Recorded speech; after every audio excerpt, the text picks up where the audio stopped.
Welcome back sa panonood ng ating video ng vocals DIY. So, sa video na to ay ang subject natin dito or gagawin natin dito is itong electric airpot. Ito naman ay ginagamit namin pang emergency lang kung wala na talagang mainit sa thermos. So saksak ko na. Ayan, wala siya, dapat iilaw yan. Testingin natin yung saksakan. So yung saksakan ko ron, ayun. Kaya yan, testingin natin yung saksakan. So as you can see, 236 volt AC.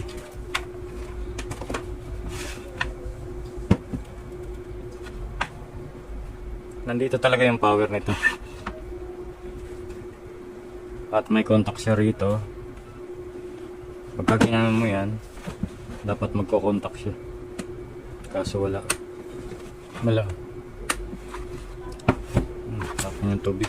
Testing naman natin yung kanyang upuan.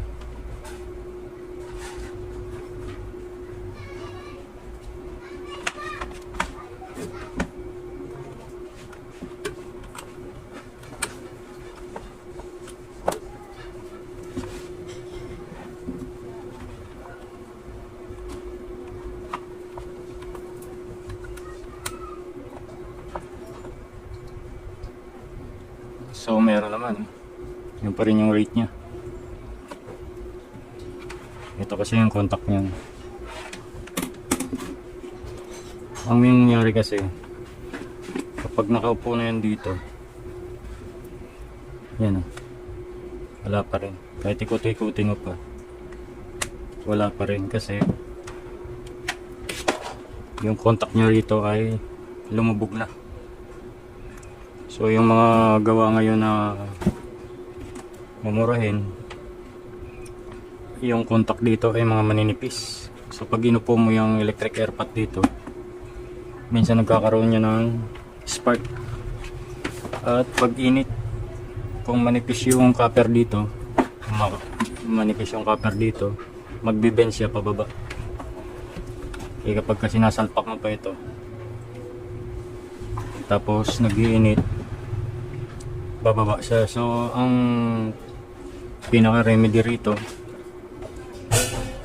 ay iangat mo ito. Yan,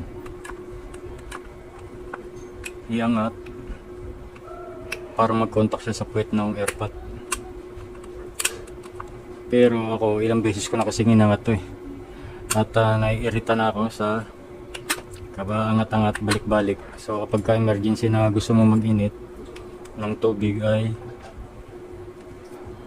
ayaw gumana. So gagawa natin ang solusyon. Ang gagawin natin ay i-direct natin siya rito. I-chapwera na natin to. So ang mangyari,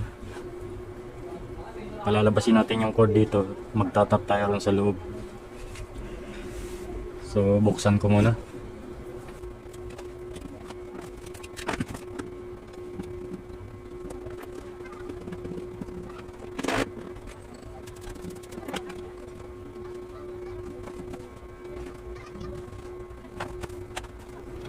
Okay, ito na. Nabuksan na natin.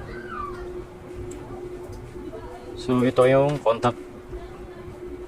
Isang linya at isang linya.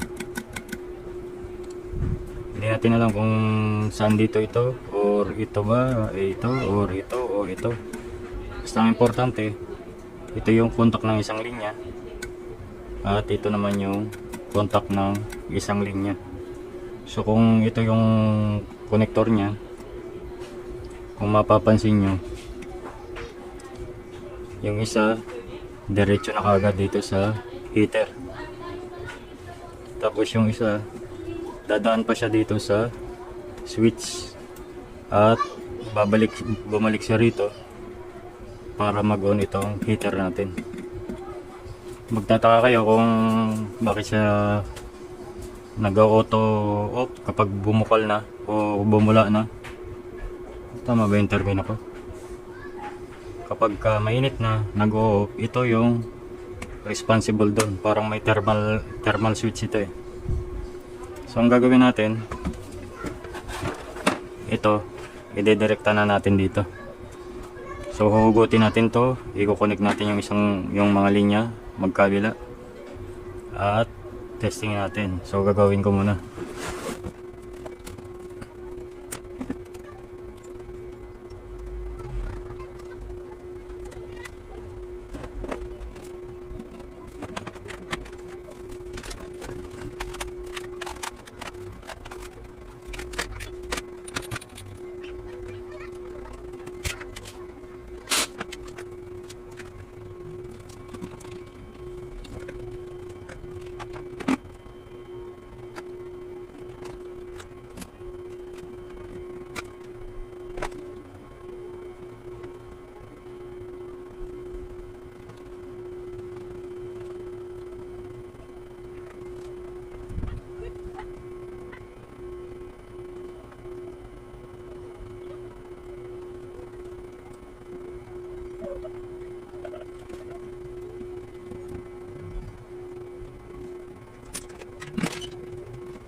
Ayan.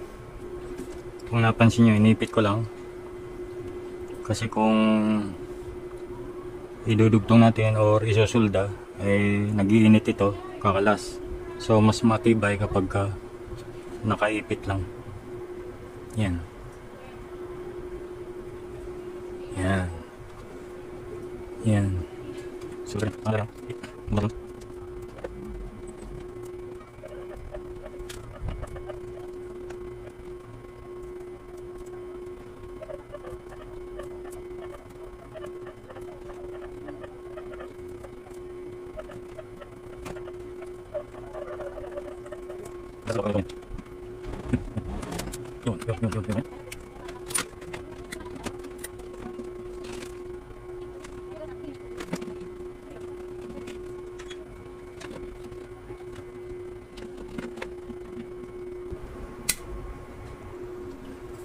Okay, so ito na yung ating finished product.